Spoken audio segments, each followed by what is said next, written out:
Hey everybody, this morning we're doing something really special. We are at National Airport welcoming a group of veterans for an honor flight. They're coming into Washington, D.C. for a day of seeing the sights and meeting with members of Congress and just being given some love and respect that they have earned throughout their career and their service to our country.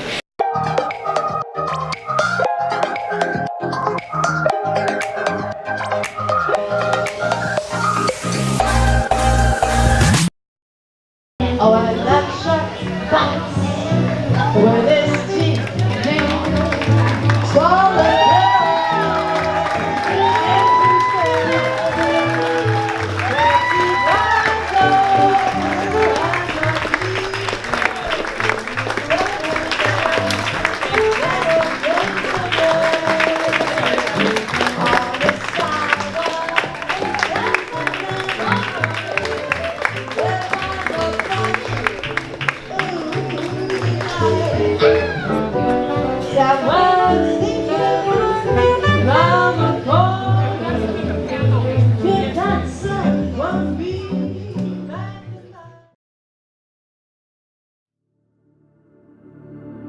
We are with Christina Saul at Reagan National Airport, and Christina is with the Washington Metro Airport Authority. Christina, I should back up and say, former client, big deal. She's got every Av Geek's favorite job.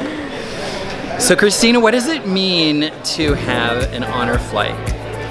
It means everything. It gives us a chance at the airport to get back to veterans, say thank you. A lot of these men and women came home at a time when people weren't saying thank you. So this is our chance, our airline's chance, and our passengers' chance to say thank you to them.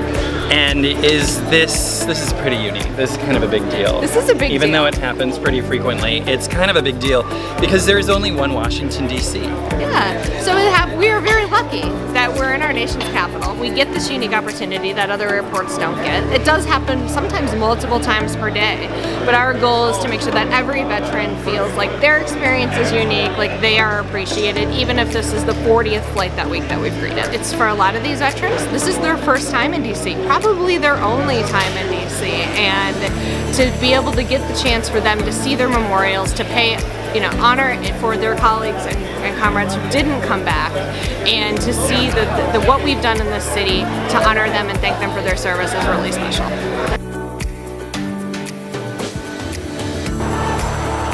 Back from National Airport with my favorite veteran.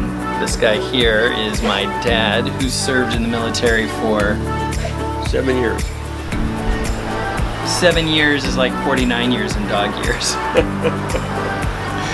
What did it mean for you? I think I saw an element here that we didn't have when we came home from Vietnam, and that element was a kind of a forgiveness, if you will. The people were clapping, they were cheering as each of these veterans came off the airplane.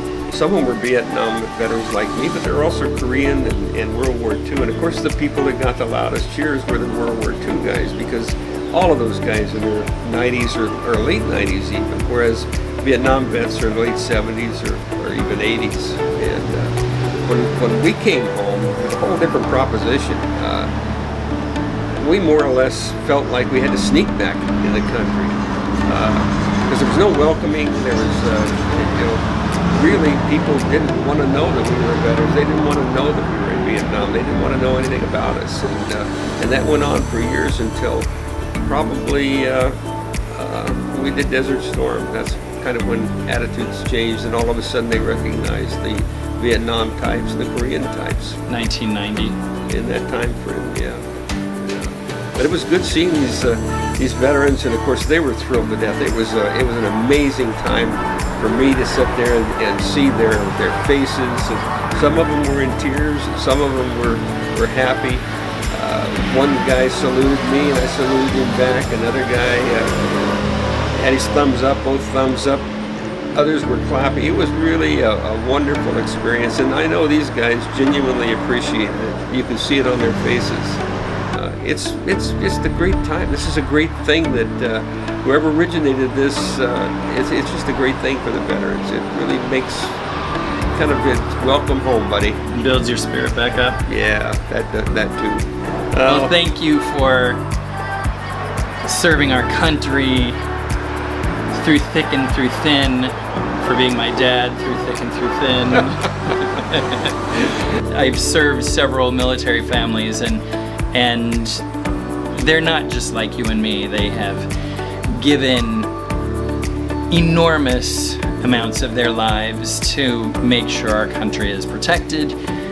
They leave their families behind, sometimes with very little children, and so it's always nice to remember and to be thankful to the people who are giving such enormous sacrifices. Whether you believe in war or not, these are the people that are there to keep you and me protected. So, thank you. Thank you.